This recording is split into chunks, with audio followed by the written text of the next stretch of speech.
Welcome into the Punt and Pass podcast. I'm your host, Drew Butler, joined alongside my co-host, Aaron Murray. And this is a special episode. We have added a third chair, and for good reason, because we have a lot to discuss. It is our former teammate, a damn good dog, a Georgia great, Tavarres King, record-setting wide receiver from the University of Georgia, all-around great guy. Thrilled to be joined by TK. Be sure to follow us on social media, at Punt and Pass on Twitter and Instagram. I'm at Drew Butler. Aaron's at Aaron Murray 11. Tavarres is at what, TK? At TK12? At TKing12? TK Uno Dos. TK Uno Dos. How did I forget that? Awesome. And then head on over to puntandpass.com. Everything you need for all of college football. Look, when we do these Roundup shows, we usually talk about the games that we previewed. We usually go over our picks. We usually give a slight look into the following week or the coming up week, Not today. Georgia just got absolutely manhandled by Alabama. They lost 41-24. They got skunked in the third quarter. Nothing's really good in Bulldog Nation, so we brought TK in to talk about the offensive woes. Aaron's going to discuss from his perspective, and I will bring you my perspective. So once again, Tavarres, thanks so much for joining us. Aaron, man, the Dogs got absolutely blasted. What a great start. What a great first half, and then they just ended up laying over and letting Alabama pet them on the belly. What do we always say with Alabama? I mean, it's a four-quarter football game. I mean, how many times does this have to happen to the University of Georgia before they realize that you can never be happy at the end of the first quarter, at halftime, third quarter, with a minute to go? You can never feel good until you are in the locker room knowing you won the football game against the Crimson Tide. It's just it's unfortunate. I mean, what was a crazy stat? When's the last time an SEC East team beat Alabama? It's been like 2010. Stephen Garcia in South Carolina. He smokes. I mean, it just it was unfortunate because it was a good game there in the first half. I mean, obviously you saw a lot of jitters, I think, from both sides, some early mistakes. But, it seemed like everyone really settled in towards the end of that second quarter. And even Gary Danielson said it coming into the second half. It's like, man, that was great football. It was a heavy fight, pound for pound, punch for punch. These dudes are going at it. A lot of great plays on both sides of the football. And all of a sudden, things just completely crumbled there, unfortunately, for the Dogs in the second half. So, the good thing is, we'll say it, and I still believe it's true right now based on the way the East looks. There's going to be a rematch. There's going to be a rematch in Atlanta, and we'll see what each team looks like by then. All right, TK, again, thanks so much for joining us. If you listened to Punt and Pass on Thursday, I lost a bet to my wife. Jackie went to Alabama. She got to come on and give her thoughts. And what did she say, Aaron? She said Bama by 2 touchdowns. That's pretty much exactly what happened. It was halftime, and we're sitting there enjoying each other's company, and she looked over at me, TK, and she said, Georgia's leading. We got them right where we want them. And I go, she got me there. I go, there really ain't much to say. Give me your quick thoughts, TK, then we'll dive into this thing. Man, she wasn't lying. Kind of like Aaron said, it was great first half of football. Like you guys said, man, a great, complete game on both sides of the ball. We were playing pretty well. Obviously, a few ebbs and flows here and there. But for the most part, bro, we were playing pretty well. Yeah. Man, it just all crumbled. It all really crumbled. We were going down there. Drop passes hurt us a lot. Mm-hmm. Our quarterback was throwing at the back of our O-line's head. Yep. So I mean, there was some things that were going on that we got to get fixed. I think there's some things that we could do to help those. But out wide, man, I take a lot of pride in that. We got to be better out wide for sure. We got to help that guy. All right, so let's just go ahead and break this thing down, essentially quarter by quarter. That's what everybody wants to hear. First play of the game. Dogs come out. Azeez Ojulari whoops ass, just absolutely runs over Forrestall, the tight end, sacks Mac Jones. The ball gets tipped up. LeCount intercepts it. I'm like, let's go. I mean, Georgia put their foot down. We're not afraid. We're coming out swinging. Essentially, the best thing that could possibly happen. 2 plays later, Stetson gets the ball batted down. That was more so a lucky play, a great heads-up play by the D lineman for snagging that. But Aaron, as a quarterback, first play of the game, sack, fumble, interception, whatever you want to call it. Third play of the game, ball gets batted down, another interception. From a mentality standpoint, is it kind of like take a deep breath, okay, we just traded off, there's still 15 minutes left in the first quarter? Well, I mean, let's just go to not even before this game started, but all the other games that went on Saturday in college football, it was sloppy. Yeah. And there's a lot of sloppy quarterback play. I sent a tweet out about some of these dudes obviously thought it was SEC football was easy, and you can go out there and score 40 or 50 points a game, and all of a sudden defenses got a little pissed off and decided to show up and play football. So I'm like, man, finally are we going to see a more of a defensive football game? And that's after the first few plays of the game. You thought that, like, okay, finally, we know Georgia's the lead on defense. We know Alabama has dudes on that side of the football. They just got to play better, and they got to play better as a unit. So I'm like, all right, this is going to be fun. It's going to be a little bit lower scoring.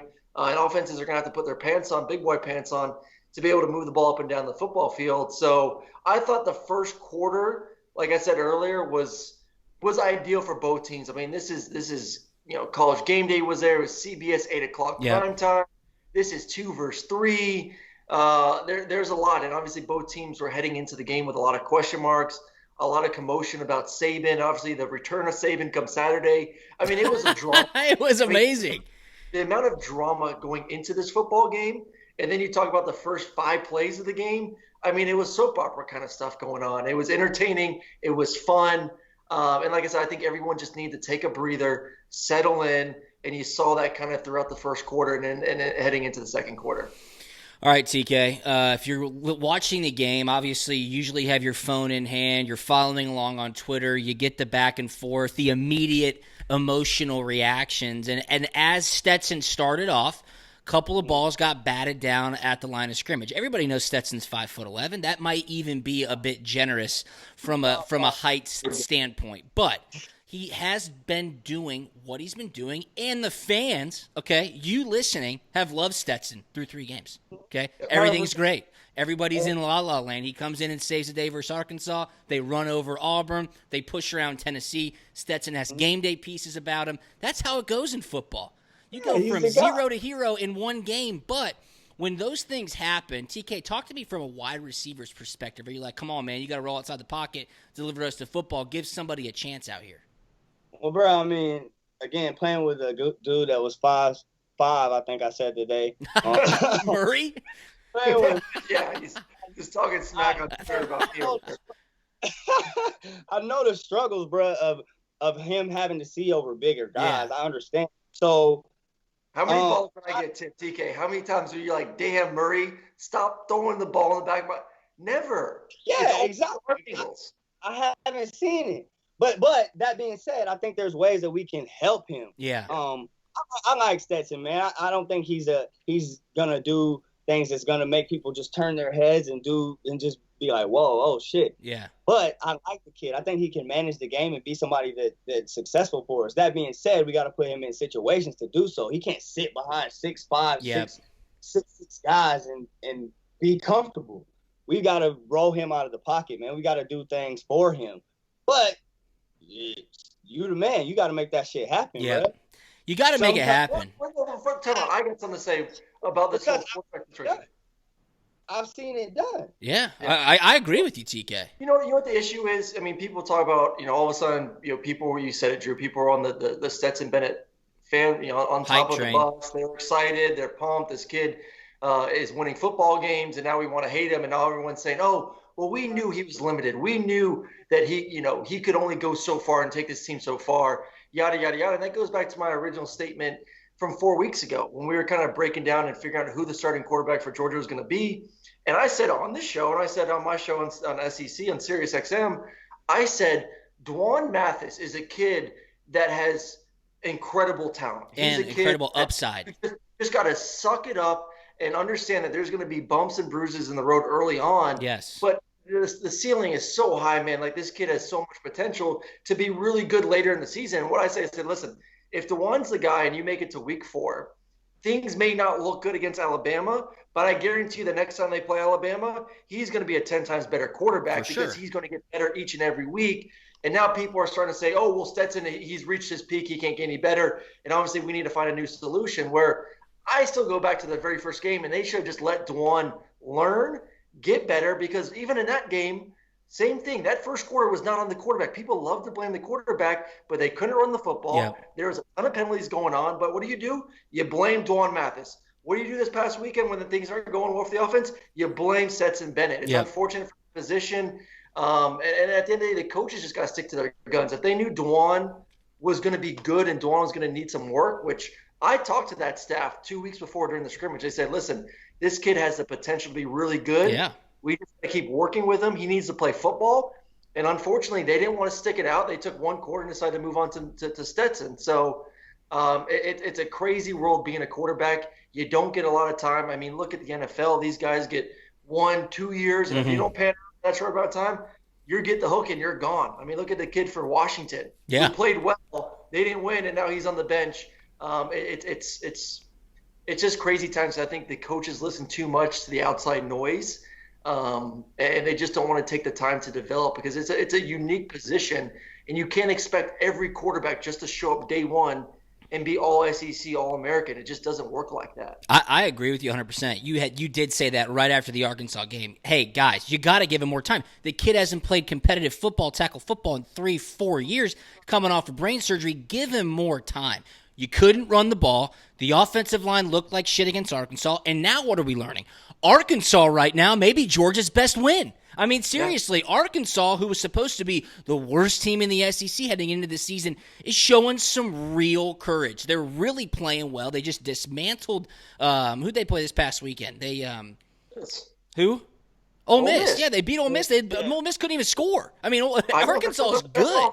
One of the best offenses in the country. I want to give a lot of credit to Todd Monken, and this is not sarcastic. I thought Todd Monken had a great game plan coming out of the gates. Got Alabama off guard. He got Alabama wanting to stop the run immediately, was getting Stetson outside. They were driving the ball up and down the field. Hell, they scored 24 points. They weren't turning the ball over. Obviously, the first pick was what it was, but I think things started to change, Aaron, right around halftime, going back and forth. Nobody's getting points. Bama gets the ball back right before half, and 2020 has been a crazy year, okay, for a lot of different reasons. But when Bama trots out a kicker before halftime and he nails down a 50-plus yard field goal, you know shit's hitting the fan. And that was a huge momentum turn, okay? Georgia did get the ball back after the second half. But, Aaron, you said on Thursday – Georgia's game plan needs to be end every drive with a kick. Punt, field goal, extra point. Do not turn the ball over. Georgia was doing an okay job with that. When the second half came around and Georgia started turning the ball over, look, you turn the ball over 3 times in one half against anybody, against Vanderbilt, you might lose that football game. You do it against Alabama, you will get your ass beat, and that's what ended up happening. Yeah, I completely agree. So let's jump into a little bit of this. You know, I had some heated debates going on the Twitter world because I put out there that, you know, Georgia is going to struggle this year. I don't care who the quarterback is because of the receivers outside. And not struggle in a sense where these guys can't score, but struggle in the sense that they're, you know, people want Alabama. They want LSU of last year. They want these high-powered offenses, Florida this year, Ole Miss this year. But Georgia's just not built like that. Georgia's recruited. And be like, oh, well, they've recruited and they've had one of the top classes for the past 4 or 5 years, yada, yada. But the type of guys they're bringing in are very defensive-minded, great offensive linemen, big running backs, and bigger possession-type receivers. Yes. Like, they're not built to be explosive. I mean, you turn on and watch Alabama, these dudes on that side of the football, and TK is going to jump into it with us, are explosive receivers. And people get it wrong. Like, I'm not hating on our receivers. I think our guys are good. But when people tweet at me and saying George Pickens is a first-round pick, it makes me laugh because Pickens, once again, I like the kid, but he's limited in what he can do. In my opinion, like I said, we'll get TK's opinion because he knows the position a little bit better. But when I watch him, he runs a great fade ball. And other than that, he just really disappears. I like Byrne. I think he has some quickness. But you want to compare his quickness to the quickness of those receivers for Alabama, there's a huge gap. I mean, those dudes are on a different level. They're explosive. They can take a slant for 70-yard touchdown. There's no one on Georgia's team that you can throw a bubble, a slant, a quick hitch, and they're going to make a couple of dudes miss and take it to the house. That's not who we are offensively. We're a team in big games like this that is going to score around 30 points, and you hope our defense shows up and plays really well. And there's nothing wrong with that. I'm not hating on Georgia. I'm not hating on their offense. I'm just being realistic about what their identity is and what they need to focus on if they want to win all the games the rest of the season. Until you can bring in guys with that quick twitch that can make you miss and take it to the house, this is an offense, like I said, it's going to be capped around 30 points when you play big-time football. All right, TK, I do want your thoughts on this. And I'll just say this to anybody. If you compare anybody's receiving core to Alabama's, it's an immediate disadvantage because Alabama has the best receiving core in the country. It's not even close. Those are first-round talents. Aaron, Yes. you bring up a fantastic point. George Pickens, I said it 2 weeks ago, is not A.J. Green. A.J. Green is the elite of the elite. He was a top 5 pick in the NFL draft, okay? When you talk about aggressive receivers, Malcolm Mitchell comes to mind. Think about that Florida game, Aaron, where you threw him that hitch route. He ripped off the DB and then turned on the Jets and went. And then think about a versatile guy like TK. You see TK take the top off defenses. You see him running free downfield, going 80 yards to the house. But then you also see him coming across the middle, getting physical, and catching the ball away from DBs. Those are 3 receivers that we can think about that Georgia has had in the past that really aren't there right now. TK, tell me what your thoughts are on this receiving core. Bruh, it's crazy because you look at a guy like George, and he's somebody that people compare to Green, but he isn't like AJ. But he's our number one. Yeah. We've got to find ways to get it to him, bruh. He's not a quick twitch, fast guy like the Bama guys know. Do we have that? I don't know. I do like Jermaine Burton.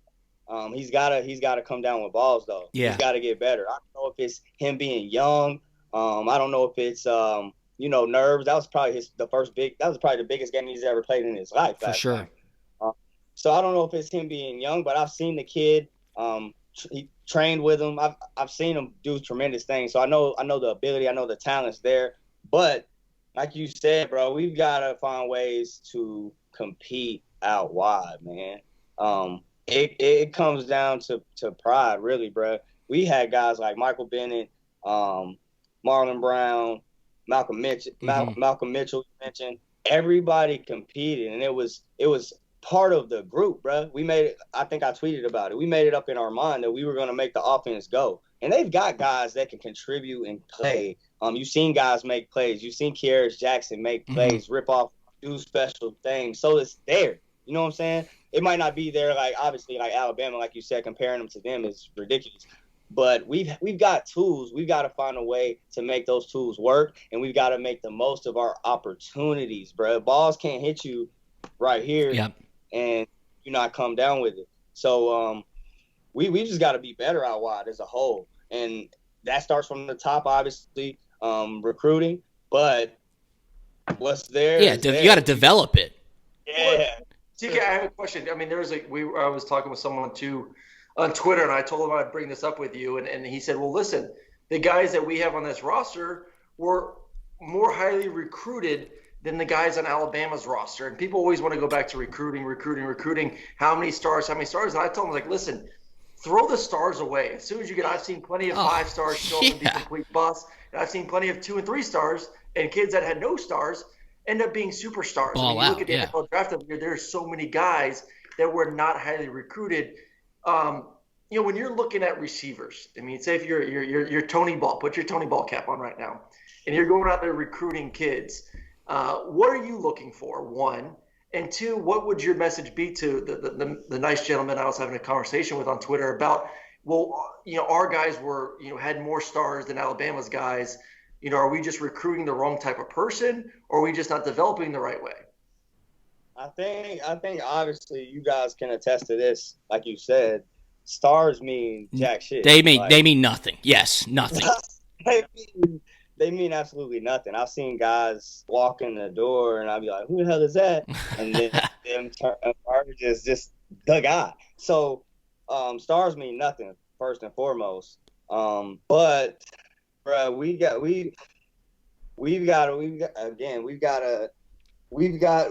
guys in the building to do special things. We just have to find ways to get them to rock, bro. Again, do not compare Georgia's wide receivers to Alabama's. Don't do it. They're not even on the same field. The reason I compare. No, I know. I'm talking to our listeners. People want that type of offense. Like I said, they want. Don't even compare to LSU's receivers last year. I mean, those are first-round talent. When people want to say George Pickens is the first-round pick, you can't tell me after watching this weekend and saying that he's a first-round pick if you want to compare him to those receivers at Bama, to the receivers of LSU last year. Like that, no, I'm sorry. Pickens is not a first-round pick. As a receiver, to jump to Georgia's defense, I got to get targets, fam. Yeah, you got to get the ball to him. I agree with you. I mean, gotta get targets. You need at-bats. That's my guy. That's our guy. If he's our number one, if he's the guy that's going to be number one draft pick, a first rounder, we got to throw at him. Yeah. But for some reason, but I mean, you call it one game, then okay, where did he show up in one game? I mean, what Baylor, blame the coaches?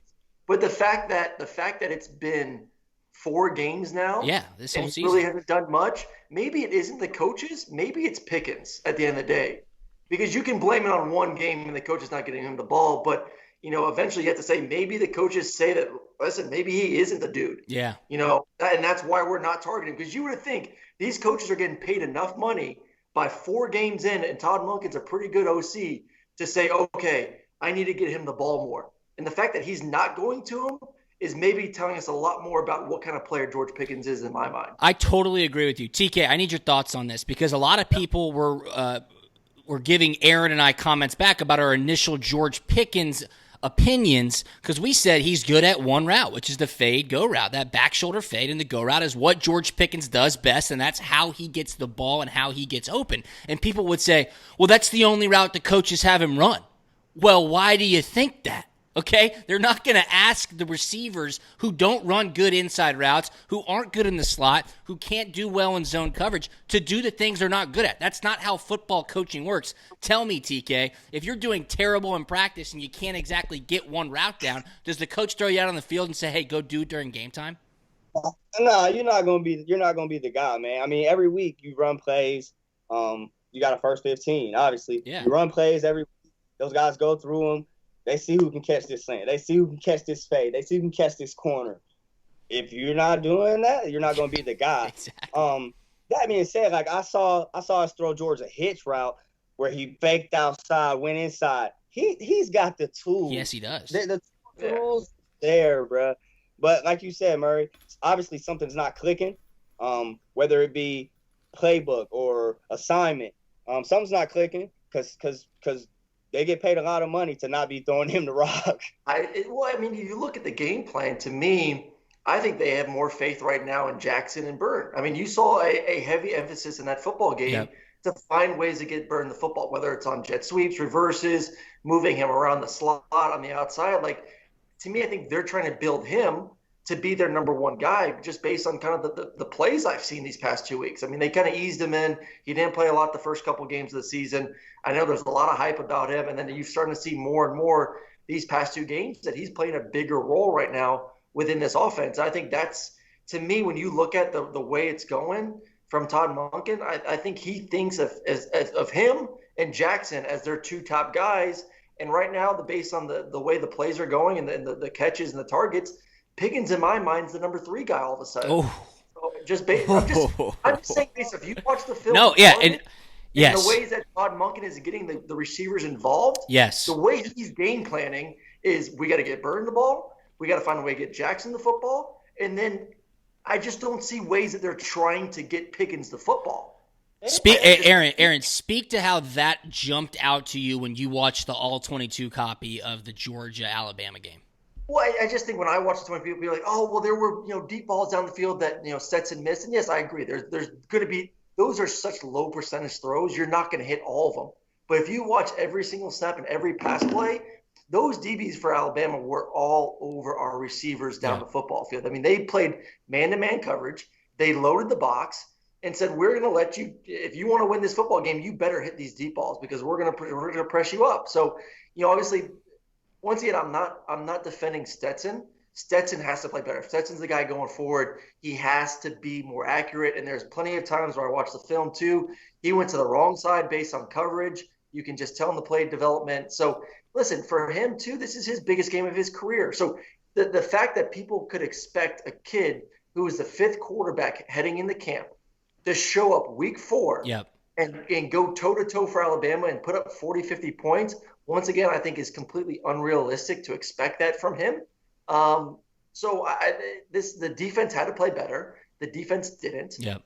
We ran the ball well. I wish we would have run the ball a little bit more.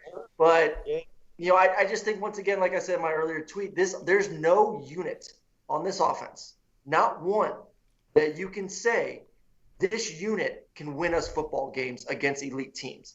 There's not one unit, if they're playing Alabama, if they're playing Clemson, if they're playing Ohio State, that you said we have a chance offensively to win this game because of this position group. You're saying we're going to win this game because we're going to take care of it and we're going to be playing great defense. That's it. No units elite on that offense. I think it's fair to sit here after that game and be hypercritical of some of these guys because we all know how much talent they have. Okay? Right.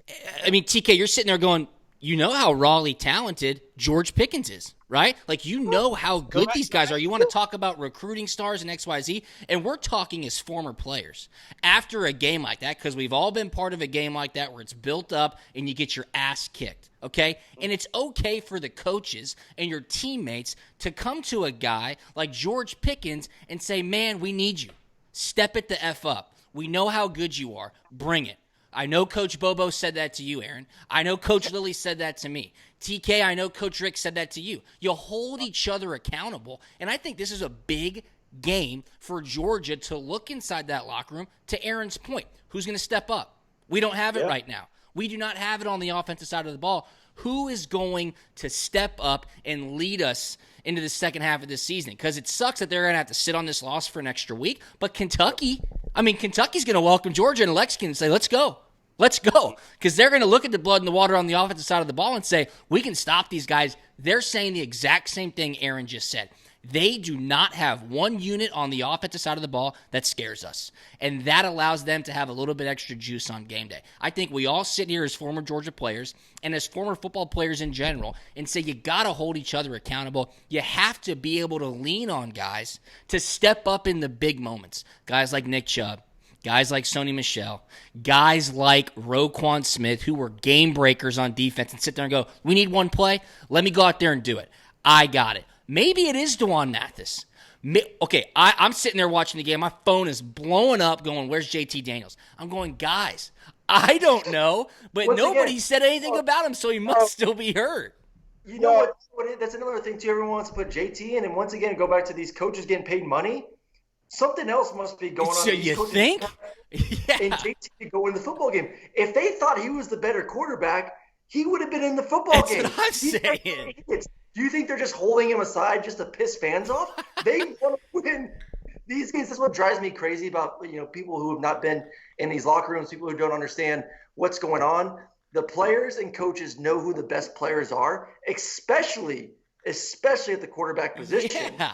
And these coaches are purposely not putting JT Daniels in is just complete stupidity to me. So if he's the better guy, he will get in.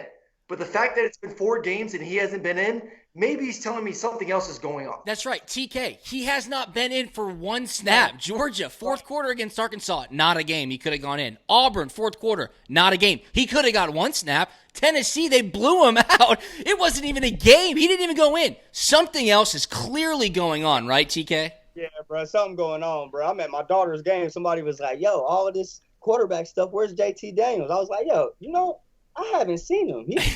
He could be in here. I know. I mean, seriously. I don't even know what he looked like. I know. It's just there's just a lot of question marks. But Aaron, TK, you turn the ball over 3 times in one half. You don't put any points on the board. The defense is going to lose faith. The defense is going to get run down because they're on the field the entire second half. Alabama gets a couple of huge chunk yardage plays. The Jalen Waddle deep ball where he has such amazing body control when he's in the air. He kind of like sheds off the DB. And Tyson Campbell fell down, right? It wasn't that Tyson Campbell on that play. Everything went wrong in that second half. And then when there was a glimmer of hope, the smallest glimmer of hope, and Kirby did the right thing and said, go kick the field goal so we can get down 2 scores with 7 minutes left and maybe make something happen. Our boy Jack Podlesny misses a 34-yarder left, and the game was over. Everybody was like, game over. Down 17, Georgia not going to be able to beat Alabama. Tell me this, okay? And I drove to Charleston, South Carolina today with my wife. Alabama grad. Look, guys, it wasn't easy last night, okay? She's in my ear. I was right on punt and pass. You got to have me back on. My prediction was right, blah, blah, blah, blah, blah. I go, okay. I said, promise me this, Jackie. When Georgia plays Alabama in the SEC championship, I'm not going to do it to myself again. I'm not going to do it. Aaron, I told you on Thursday, this was Georgia's best shot to win the football game. If they didn't win yesterday, they might not beat Alabama for the next 15 years. I mean, until Saban either passes away or stops coaching, I can't put myself through that anymore. I don't want to look like an idiot. I love Georgia. I'll always root for them. But they have just continuously come up short in big moments against the Crimson Tide. I guess hopefully we'll get another shot in December. Yeah. But I might just TK, you can host Punt and Pass that week. I'll sit at home. I'll take it. I'll take the control. I mean, listen, there's no guarantee that obviously you get the rematch. I mean, that was so. Yes. That's why this past weekend was so important. I mean, you got to beat them because you don't know. This is a weird year. I know Florida lost 2 weekends ago. They had the weekend off because of all the COVID issues, and hopefully Coach Mullen's okay. I saw he obviously he got tested positive for COVID, but that game that's going to be a great game versus Florida. So you can't put all your eggs in the basket thinking that you're going to win that game and then you're going to get your rematch versus Alabama. This was an important football game. You had momentum. We're like we talked about last week, or heading into the game on Thursday. Georgia had more momentum in my mind than Alabama did. I thought Alabama was reeling a little bit. I think they lost their identity on the defensive side of the football. They weren't sure if they were an elite team, where Georgia was, like I said, they were playing really well and had some great wins. So, I mean, it's back to the drawing board. Yeah, it really is. For Tennessee, and that was a great win. And then Tennessee goes against their butt. So, I know. What I said the best way. I mean, one of the best wins this year, or the best win for Georgia at the moment, because Auburn sucks, is Arkansas. I just said it 20 minutes ago. Yeah, I know. I'm giving you credit for it. But the fact, going back to the Dwan issue, our best win was against Arkansas, and you gave the kid 1 quarter to try to make it happen. I agree with you. Right, man. I agree with that too, bro. He was in a crap situations the whole game, the Arkansas game. All right, TK, as a locker room leader, let's wrap this thing up. What do you tell the guys this bye week? Aaron, what do you say? I mean, nobody's going to listen to the punter. Jake's actually having a really good season, so he might be able to speak up. I would have spoken up. You know me, TK. I'd have got in there and said something. I said, let's go, guys. My boy Drew speak that real. Yeah. I mean, what's the message? Give a message to the team, then give a message to the fans, TK. Well, man, look, this is the beautiful thing. Our destiny is still in front of us. Yes. We're still in control of everything. We're still in control of our destiny. So we can only do one thing, and that's get better, bro. We can only get better. All these things that those guys are hearing from guys like us, like we have to be better out wide. They need to take that to heart. We have to be better out wide. And things like that, you got to take it personal. Yeah. You got to take it a little personal. You know what I'm saying? Because that's going to make you better. And when you make yourself better, you make your unit better. So guys have to be on point. That's to a man. OL, DL, that secondary, I'm sure they have some things that they got to get straightened out back there. So that's to a man, but especially my guys. Yeah. So I agree with you. Aaron and I told this story the other week. It's okay to be held accountable. TK, you remember when Thomas Davis came in the locker room before the 2010 Tennessee game and cussed our entire team out 10 minutes before kickoff and said we sucked, we were soft, and we were sorry, and that he was embarrassed to be a Georgia alumni. And we went out there and we won 41-10. Yeah, we put it on them. Had to. Oh, I know. Aaron, same question. Tell me something for the team, something for the fans. Well, I think the biggest thing is, ignore the outside. I think right now there's going to be a lot of chirping about this game. For sure. And you said it, Drew. I mean, there's 2 weeks now to hear all the negativity, to hear the fact that you blew it once again versus Alabama in the second half, the fact that your offense stinks, your quarterback stinks, your receivers aren't great, your DBs are overrated, blah, blah, blah. I mean, it's all going to be negativity for the next 2 weeks until you go out there and are able to prove it again. So to me, the message would be, boys, we know what we have in this locker room. We know we're not perfect. We know we have work to do. And let's just get to work and ignore all the outside noise, because we know what we know. And we know that we're grinding away. We know that we have a chance still. And we just got to take it day by day right now. Yeah, no, I totally agree. I totally agree. And you know what? The best thing, and Aaron, you and I have said this over the past 3 years. Kirby Smart coach football teams get better. They are much better in week 10 than they were in week 2. Quarterbacks got to get better. They just got to find a guy. And if it's Stetson, we're going to find out. And if it's JT, wherever he's at, we'll find out. Will DeWan get another shot? I don't know, but they need to find an identity. With the freshman and Carson Beck maybe starting. I mean, who knows? I'll tell you what, I like Carson at that scrimmage. I told you, he was the most, of all the quarterbacks, he was going against the number 2 unit, but he was the most impressive. I'm not starting a campaign to start Carson. I'm just saying at the end of the day, too, you can't have a quarterback carousel. Like, you got to make a decision at some point week. Like you said, we're going to stick with Stetson, or we're going to give someone else a chance. This is too short of a season to be going back and forth. And us quarterbacks are sensitive creatures. You can't be playing with our emotions like that. So pick one, stick with them, and then just finish the season off and see what happens. No, I agree. Look, man, and there's still a lot of positive out there. We've all said that. Georgia's got everything in front of them. Got to regroup.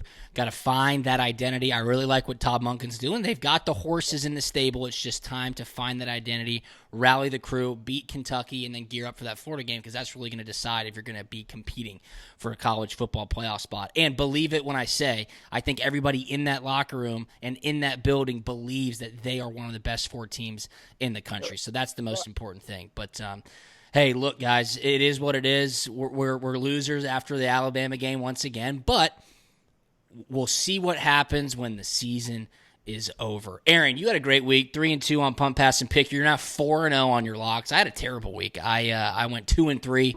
My flip the field free pick lost. I told you that Tech was going to keep it close.